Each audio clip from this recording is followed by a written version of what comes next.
had to do a script. I told Jacob I was not going to do a script like he did, but I'm not good at public speaking, so I had to have a script in front of me. If I'm doing stuff with my hands, just bear with me. I wish I was better at public speaking, but there's a lot of things I wish I was better at. I'm sure we can all think of things we wish we were better at. After all, we're just human, and we have limitations. But limitations can be seen in many different ways.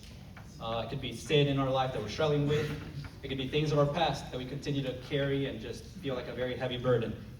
Perhaps a sickness that just feels like such a limitation that if only it was not there, we could function to our highest capability. These are just a few examples of things that can make us feel weak. These obstacles suck. They're going to be such a discouragement to our walk with Jesus if we have to constantly have to deal with physical, emotional, mental, and spiritual struggles. That happened to be the case my junior year, unfortunately. It was not a great one, and while I won't share everything, my mental health took a very rough hit during it. I struggled a lot with anger, which I still do, and even before the school year started, I had a big falling out with my dad. And just throughout the year, it was just very bad to have to deal with stuff going back at home, and even stuff going on here. The year as a whole is one that I look back on with a good bit of regret, but it's also one that God used to teach me a lot about Him, about myself. As I felt weak and wanted to hide all the ugly aspects of my life and make it appear like I had it all under control, Julius Stickle told me something that made me think. If dependence on God is the goal, then weakness is an advantage. Now, that quote stuck with me, but it also confused me. I didn't know exactly what it meant, but it did cause me to reflect on what it meant to rely on the Lord. And the passage that I immediately was reminded of was 2 Corinthians chapter 12, and I'll read verses 7 through 10. So to keep me from becoming conceited, and because of the surpassing greatness of the revelations, a thorn was given me in the flesh, a messenger of Satan to harass me, and to keep me from becoming conceited. 3 times I pleaded with the Lord about this, that it should leave me. But he said to me, "My grace is sufficient for you, for my power is made perfect in weakness. Therefore, I will boast all the more gladly of my weaknesses, so that the power of Christ may rest upon me. For the sake of Christ, then I am content with weaknesses, insults, hardships, persecutions, and calamities. For when I am weak, then I am strong." So what's Paul saying here? In verse 7, he talks about this thorn. Now, we don't know exactly what this thorn is. Different theories include a physical illness, possibly an eye problem, some sort of temptation. I've even read that it could have been a person who was making life very difficult for him. While some of these are more plausible than others, the point is, whatever Paul was dealing with, it was a great source of pain and struggle. Verse 8, Paul pleads with the Lord 3 times for him to remove this thorn. And that seems self-explanatory. In Paul's head, if God just removes this thorn, he could probably lead a more effective ministry. He could probably reach more people for the gospel if that obstacle just wasn't in the way. I feel the same way. If God took away my anger issues, if he took away a lot of things that I deal with, if he only healed my family situation, I'm sure that I could glorify him all the more. But God thinks otherwise. God actually tells Paul no, which actually tends to be his answer to many of our prayers. In verse 9, he tells Paul, "My grace is sufficient for you, for my power is made perfect in weakness." God makes it clear that in our Christian life, his grace and his love, that is enough for us. Instead of removing whatever issue Paul is dealing with, God wants him to abide in his grace, to rely on him in order to do his work. He is all the more glorified through our weakness. It only further enhances his power. To boast of our weaknesses, like Paul says to do, is to acknowledge that our strength comes from God, not from us. Even amidst our limitations and sinful nature, God rises far above any of that, and he is able to perform amazing things in and through our lives. And in verse 10, Paul says, "For the sake of Christ, then I am content with weaknesses." Now, Paul lists out a couple of things in here, which is a good clarification he adds, because although we don't know 100% what thorn he's dealing with, whatever it is, it could apply to any of us. And it doesn't change his point about finding refuge in Christ.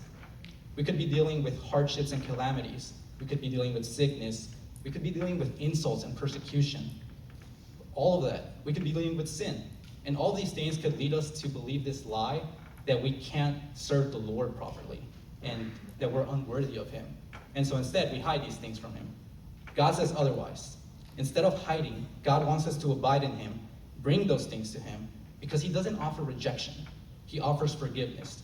He offers love. And if he calls us to be members of his family and be a part of his work, who are we to say that we're not good enough? Well, I tried, and I can think of another person in the Bible who did try, and that was Moses. If you've read Exodus 3 and 4, you would know that when God called him to free the Israelites, Moses put a ton of excuses. Like 5 different times, Moses just tried to get out of it. And God, I can only assume, was losing his patience and tells him, who has made man's mouth? Who makes him mute or deaf or seeing or blind? Is it not I, the Lord? Now therefore go, and I will be with your mouth and teach you what you shall speak. This happened like right after Moses said he wasn't good at public speaking. God is well aware of our limitations as human beings, of our past, of our sin. That doesn't magically go away when we give our lives to Christ, but we're not slaves to any of that. So why should we continue to bring all that up as if that was all that defines us? God promises that he is with us through it all. God calls us to be dependent on him, so as Paul says, we can be content in those weaknesses, for when we are weak, then we are strong.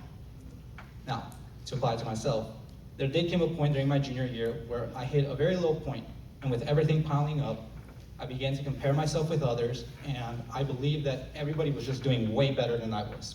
It seemed like everybody was following Jesus way better than I was. It felt like I was underachieving in everything I set out to do, and it hit such a low point that I did consider leaving Cru altogether. And I questioned a lot of things. I kept telling myself that I had to do better, be better. Yet all God was telling me was to find refuge and rest in him. Matthew chapter 11, verses 28 to 30 say, "Come to me, all who labor and are heavy laden, and I will give you rest. Take my yoke upon you and learn from me, for I am gentle and lowly in heart, and you will find rest for your souls.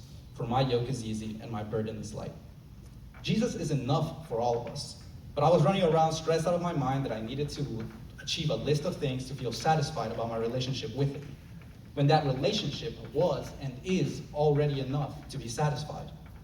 During this tough time, I also made up my mind about no longer pursuing a summer mission in Anchorage, Alaska, which I'd begun applying for a few months before.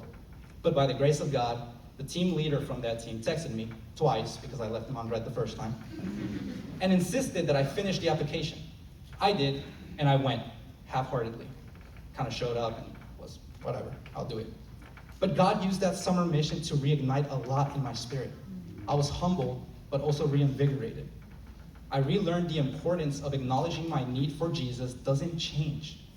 And during my last discipleship on that trip, while I was still expressing doubts about how God could use me, given how imperfect I was and given how much baggage I carried, my discipler told me that God's ability to use broken people like us in his mission is a testament to his own power and glory, not ours. And that stuck with me since then and probably always will.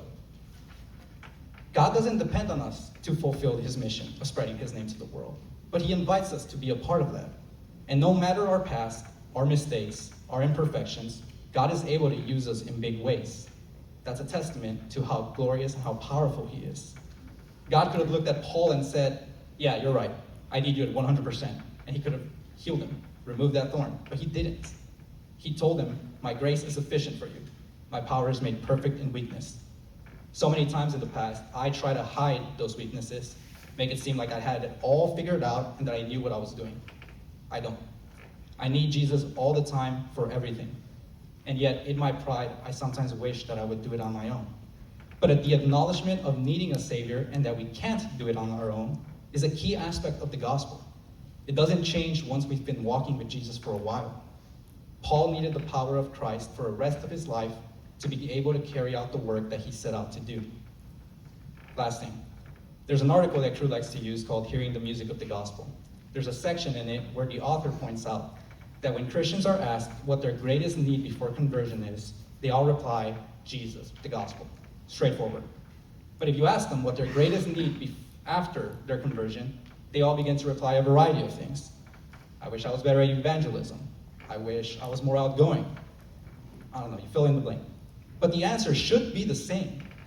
Non-believers and believers alike need the gospel at all times throughout their lives. That never changes. To be reminded that we are inadequate and incapable of living perfectly according to God's righteousness, and acknowledge that we are in need of a Savior, and that in his love for us, God offered his one and only Son to take up the punishment that we deserve. To believe that this was enough, that his forgiveness is sufficient, and that by placing our trust and faith in Jesus, we are saved and will spend the rest of eternity with Christ. God loved me and invited me to be a part of his family, despite all my shortcomings, despite my history, despite all of that. So of course I want to place my trust in him. But it requires that I put my pride aside and recognize that I am inadequate, which then allows for me to fully rely on God.